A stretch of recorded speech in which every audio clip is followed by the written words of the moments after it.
그리고 요즘에 대중교통 타거나 인터넷 하다 보면 이 30만 원 임플란트 광고 자주 보이잖아요. 사실 임플란트를 30만 원으로 한다는 게 이게 믿을 만한 병원인가라는 의심이 가기도 하거든요. 그리고 이 저렴하다 보니까 비용적인 측면에서 혹하시는 분들이 계실 것 같은데 좀 설명해 주시죠. 저희들도 똑같이 광고를 많이 보거든요. 같은 치과 의사들도. 근데 사실은 이 부분을 이제 일반인들한테 좀 설명을 드리고 싶은 부분도 꽤 있어서 좀 표현이 좀 어렵긴 하지만 좀 여러분들이 좀 이해를 많이 해주셨으면 좋겠다는 부분입니다. 왜냐하면 우리가 일반적으로 30, 40 이런 식으로 광고하는 치과들을 저희 일반적인 치과 의사들은 덤핑 치과라고 표현을 하거든요. 덤핑 치과라고 예, 우리가 물건을 사고 팔 때도 아주 싼 가격으로 물건을 파는 거죠. 보통 그런 싼 가격의 특징은 대량 판매죠. 네, 그렇죠. 그래야지 수익을 얻을 수 있으니까. 덤핑 치과들은 특징이 몇 가지가 있습니다.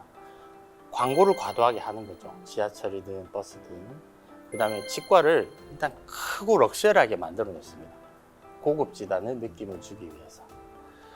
그 다음에 또 하나는 환자를 많이 유치를 하고 환자가 많다 보니까 실제로 환자에게 치료하는 치료 계획이라든지 설명을 치과의사가 직접 하는 경우가 거의 없습니다. 심지어는 수술하는 치과의사의 얼굴도 못 보는 경우도 간혹 있어요. 마치 공장처럼 치료를 하게 되는 거죠. 이런 특징이 좀 가지고 있고 이런 덤핑 치과가 사실은 문제가 되는 위험성들이 그래서 몇 가지가 있게 되는데, 첫 번째는 가격이 싸다 보니까 살릴 수 있는 치아까지 포함해서 과도하게 발치를 종용하게 됩니다. 가격이 싸다 보니까 여러 개를 심게 유도를 하는 거죠.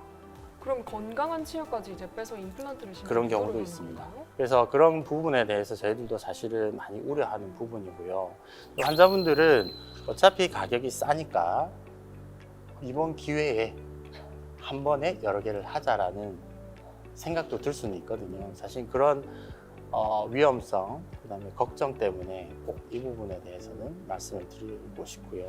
덤핑 치과의 또 위험성 중에 하나는 전문적인 과정을 거치지 않거나 혹은 임플란트의 치료 경험이 짧으신 분들, 이런 분들이 사실은 수익 창출을 위해서 가격으로 환자들을 현혹을 하는 거죠. 이런 경우에는 실제로 경험이 많고 전문적인 지식을 가지고 아주 치료를 열심히 하시는 다른 분들을 오히려 이분들이 훨씬 더 싼 가격으로 수술을 많이 하는 이제 역전된 이상한 관계가 발전이 되는 거죠. 아마 이런 경험 해보신 분들이 간혹 있으실 건데요. 자기를 치료한 치과 의사가 다음 달에 가니까 없는 거예요. 치과 의사가 사라지는 거죠. 이직률이 높습니다. 다른 쪽으로 생각을 하면 사실은 본인이 치료한 환자를 책임지는 책임감이 좀 떨어지게 되고요. 심지어는 치과 자체가 사라지거나 치과 이름이 바뀌는 경우가 비일비재합니다.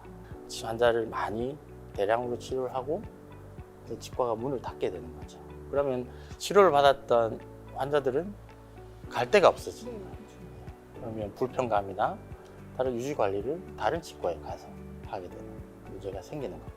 그래서 이런 위험성을 조금은 여러분들도 이해를 하시고 알아두셨으면 하는 생각에서 조금 얘기를 좀 해봤습니다.